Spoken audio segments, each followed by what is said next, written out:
Let's see. All right, viewers. This is the first time me going live on YouTube, so I wanted to give it a try. Simply because I don't want to edit. I don't want. I have a bunch of videos that I have yet to upload. I'm talking about months of videos that I haven't uploaded because I just been. I don't know. I don't like editing.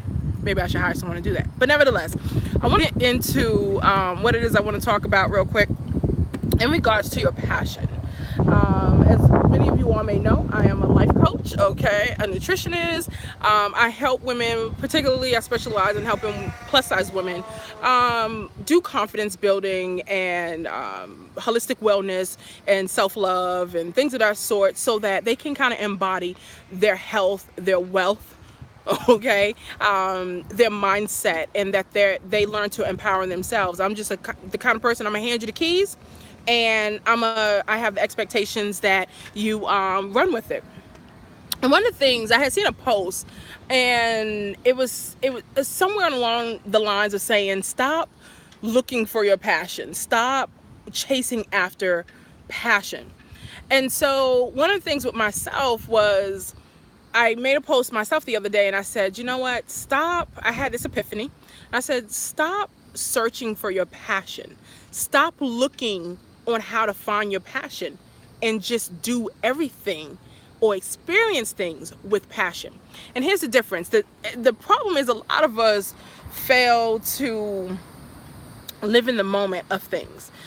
I found myself, since I've been out of work, traditional work, when I got laid off of my job last year, around this time, I have had this multifaceted degree of experiences and trials and errors, being an entrepreneur, really promoting myself, doing everything myself, to the point where I've worked part-time in a couple of cafes and juice bars, not limiting myself to experiences. Okay, I've had the prestige. I've been in a profession where I have a title and I have my own office and I have this aura and this air of confidence.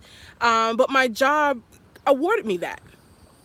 Now I'm in the real world, okay, so living civilian life, and now my character, my business, it all has to speak for itself.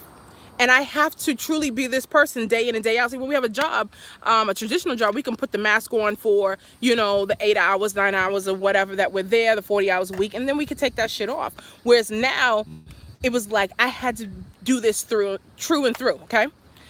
So to bring it full circle, I'm here now at Stone Mountain Park. I've been back to running privately. I haven't been airing it. I haven't been putting a lot of things on social media. If you follow me on Instagram at LipstickNFit or on Facebook, I haven't been putting a whole lot of stuff out there because I wanted to see what was it that I really like. What is it that I really love? Was I doing these things to get likes? Was I doing these things because, yeah, I was motivating people and people were fashioning themselves to, fashioning themselves to do some of the things that I was doing, particularly as a plus size woman. And I know marketing. I know how to reel people in. I build rapport. I know how to draw people in.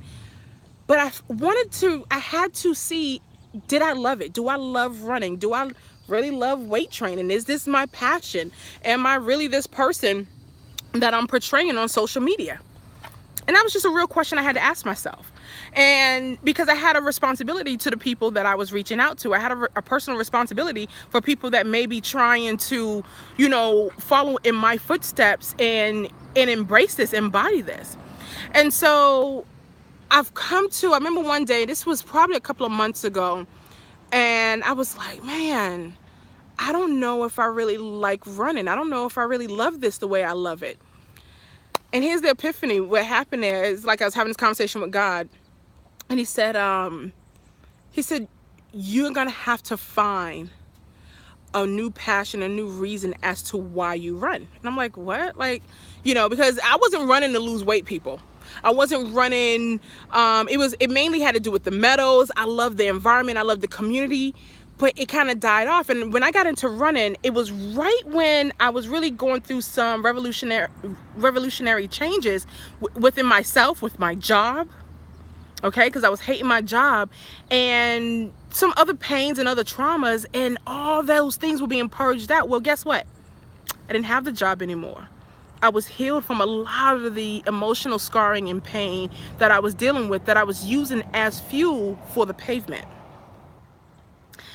Once those things have been expunged, I was kind of just out here. I was just like, okay, why am I doing this? Even the medals, I could sign up for races, and I could do, a bunch of different races. I'd done a few more, but the passion and the love wasn't there. And I was like, maybe this is not something I really loved.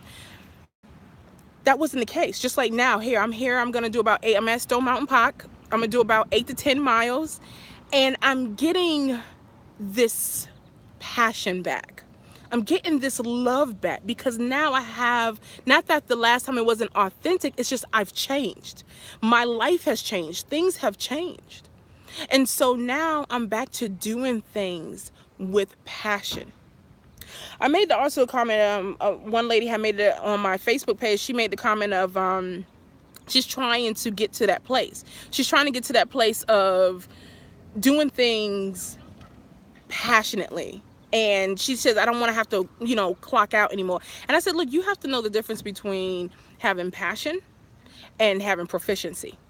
Your profession does not mean it has to be, it's not a mandate that it has to be your passion. It can simply just be something that you're very proficient in. You're good as shit in. Your passion may not yield you a profit financially. Okay? It may not, and we got this mixed up. We got it so twisted that your passion has to be your profession. And I'm learning, like, I can do a lot of things with passion and passionately, and doesn't necessarily mean I have to be proficient in it. And vice versa. I can be doing something proficiently and be good as hell at it, but I know how to draw boundaries and and set my non-negotiables, so that I'm just in that time frame I can do this and do that, but then I can transfer over into my my passion. And I'm starting to see that running may not necessarily be my passion, but I do it passionately because there is a love there for it. You have to say passion is nothing more than having this deep desire, this deep connection with something. I have that, but I'm definitely not where some other people, where I know the difference between someone where it's passion. It's complete passion. It's what they eat, drink, breathe. And I was beating myself up because I felt like, oh, well, it's not my passion, so I'm not going to do it as much. Maybe it's not something that's really, it served this time, it served this purpose. Excuse me. I got to get some. I shouldn't be drinking this, but I had to. I had to get me one. It's an Americano, and it's like 93 degrees out here. But nevertheless, I just thought I'd come out here and tell you all that don't beat yourself up if you feel like you're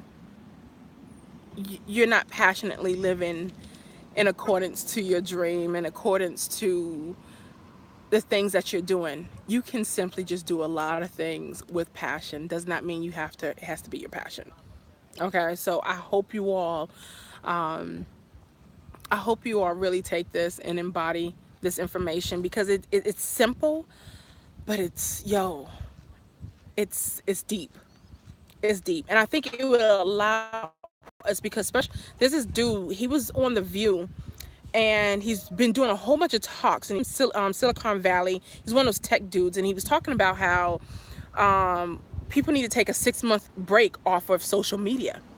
And to sum it up, please, is Jared something, and I cannot, I'm sorry, I don't have the last name. I will once I get done with my run, I'll find a couple of videos that I like to fit, and I will put the thumbnail or the links down below.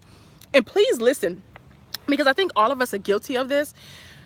We see so many other people reflecting in their lives, reflecting their passions, reflecting or living out passionately.